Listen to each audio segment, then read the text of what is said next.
Assalamu alaikum. This is a subscription SaaS platform I built from scratch with Django, real Stripe billing, and an admin panel, role-based access, automated CI/CD test, and background jobs that keep everything in sync. I'm going to walk through the live app, the admin site, the code that make billing actually work, and the GitHub Actions pipeline right behind. This is the public landing page, hero section, feature highlights, and a social proof counter at the bottom. That counter isn't hard-coded; it's pulling from a page visit model that loads every single page hit in the database. Then a helper function formats it into something readable like 5.4 million plus. Instead of a huge raw number, I multiplied with the millions to show it. If you logged in, the exit URL automatically redirects you to the dashboard instead some route different experience depending on auth state. Authentication runs on django-allauth, full sign up, login, password to reset, and email confirmation plus GitHub zero as a social login option. Here's the part I think this is actually interesting. When someone signs up, a customer record is created immediately, but Stripe don't touch it. It's only when the user confirms their email that a real Stripe customer objects gets created behind the scenes. That's intentional. I don't went through a or unverified accounts cluttering my Stripe dashboard with fake customers. I can sign with GitHub. Now I am login. Here's the dashboard. I want to create a plan. Here's the pricing page, 3 tiers and a monthly yearly toggle switches the whole page without a full reload. None of this hard-coded HTML. Every plan, price, and feature list is a database record. If a clicking select plan redirects to a real Stripe checkout session, this page is hosted entirely by Stripe, so I'm not handling raw card number anywhere in my own code, which matters a lot for security and PSA compliance. It has BDT USD. I will use a Stripe test card here and subscribe. And success, thank you for joining. Plan is now active. This confirmation page is doing real work. It takes the alternative from the URL, calls the Stripe API to confirm the subscription actually exists, matches it back to the right user and plan in my database. And if this user are upgrading from an older plan, automatically cancels their old Stripe subscription, so they are never billed twice. Now here's the dashboard overview. So current plan, subscription status, renewal date, all pulled live from database. Every user gets a profile page, name, email, member since date, last login, plus a shortcut straight is a refresh button that repulls the latest status straight from Stripe in case anything drafted, and cancel a membership button. Canceling doesn't use access immediately. It sets cancel at the period end on the actual Stripe subscription, so the user keeps their pro feature until the period they already paid for runs out. That's exactly how SaaS billing should behave, a user-friendly behavior. This is the admin site. This is Django built in admin, which I have customized rather than rebuilt from scratch. From here, I can manage everything: user accounts, email address, customer trusted mapping, subscription and prices, every individual user active subscription. One thing would pointing subscription that use and in the network. So when I create a new plan, I can add its monthly and yearly price in the exact same form, and both get pushed to Stripe automatically to save. I never have to touch the Stripe dashboard directly to launch a new plan. Here's the real Stripe sandbox dashboard. Here the transactions, payments, subscriptions, customers created through the app, matched by email amount and timestamp to what users saw in the Django admin. Two systems perfectly sync. Now let's look at how this is actually built. The project is split into focused Django apps: checkout, customers, subscription, dashboard, profiles, landing, visit, helpers, and commando.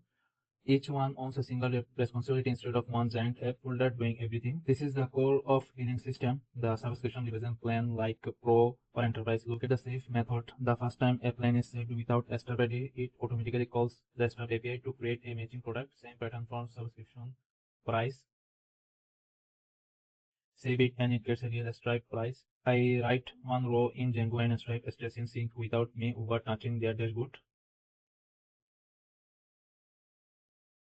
And the down here user subscription is to join between a user and their active plan, and this function down here user subscription is the join between the user and their active plan, and this function user supposed save is a Django signal that fires every time a subscription is set. It looks at which Django groups that plan grants and updates the user's group membership automatically while carefully preserving any custom non-subscription groups and admin assigned manually. So the moment someone Stripe subscription changes, their actual permission in the app changes with it automatically. All the raw Stripe API calls live in one file help our billings. This keeps my views clean. They never call the Stripe SDK directly. They call function like create customer, Stripe checkout sessions, get checkout session, get cancel subscriptions.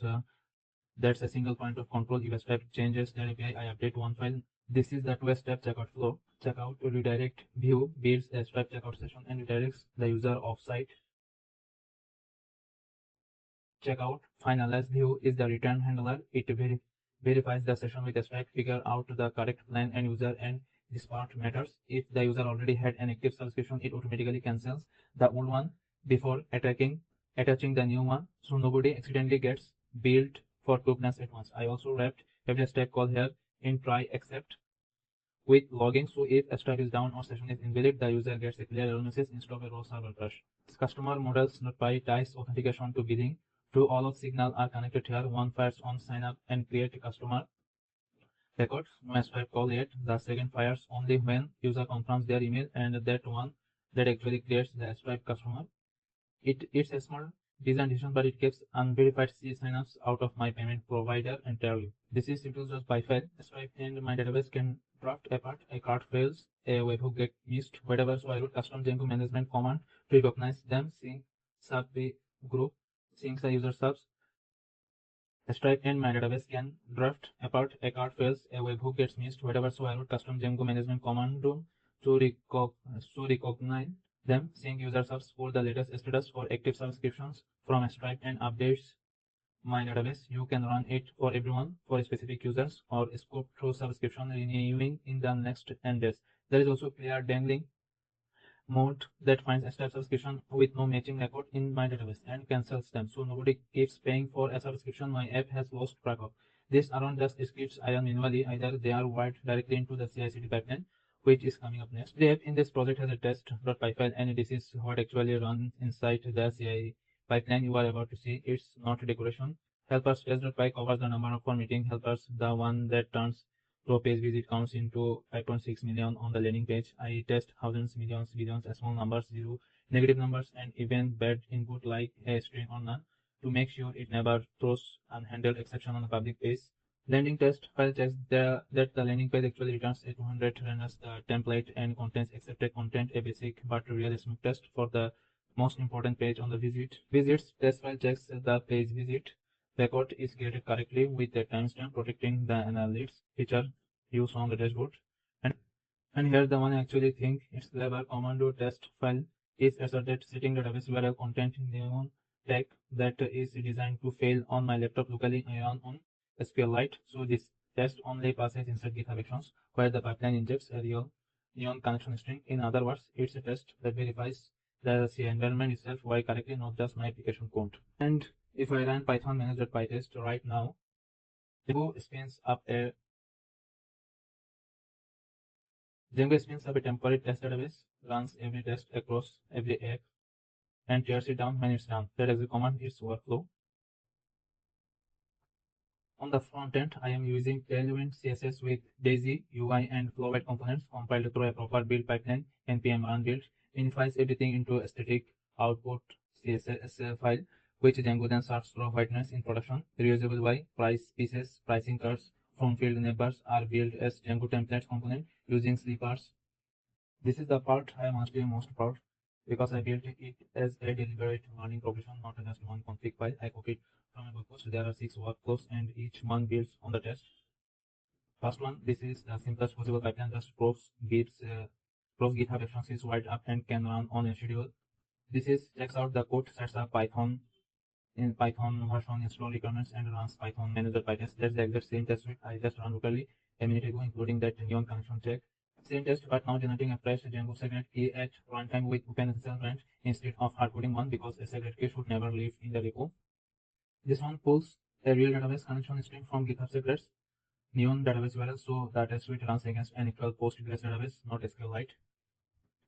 Here's the interesting one. Instead of hammering my production database with test run. This uses the Neon command line functions to spin up a brand new database branch. Just for this test run, points Django at it, runs the test, and then deletes that branch when it's done. Every CI runs gets a clean, disposable copy of the production data structure, zero risk to real data. And this is the one that runs in actual production on a cron schedule twice a day. It connects to the live Neon database branch, runs migration, and calls that sync user subs management command I showed earlier to recognize every active subscription against Stripe once a month on a separate schedule. It runs in clear dangling mode to clean up any orphanate subscription. This is real background job system running on a schedule with zero manual intervention. So it's not just test pass on push, it's a full pipeline saved database branching for test, secret management, and schedule worker, keeping billing data accurate in production, all running on GitHub's Twitter. So it's not just a test pass on push, it's a pipeline saved database branching for test, secret management, and a schedule worker, keeping billing data accurate in production, all running on GitHub Twitter. This is my project GitHub repository. This is README. There's everything about features, CI/CD pipelines, production deployment, and the architecture, tech stack, project structure, how to you can clone it and run it in your project in your site. For deployment, the whole app is containerized with a multi-step Docker file, install dependencies, pulls vendor static assets, runs collect static, and generates a small runtime script that runs migrations and starts Unicorn when the container boots. It can rely on render back on your serverless Postgres with the Docker build config ready to run on render 2 if I ever need it. Currently live on render backed by Neon serverless Postgres with the Docker build config. This is the renders production sites, and this is the localhost site. That's the full picture. Real Stripe billing, permission, tires, update automatically, and admin panel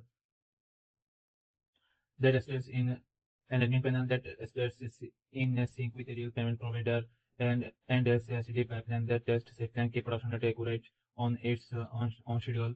Full source code and linked below on GitHub. Thanks for watching.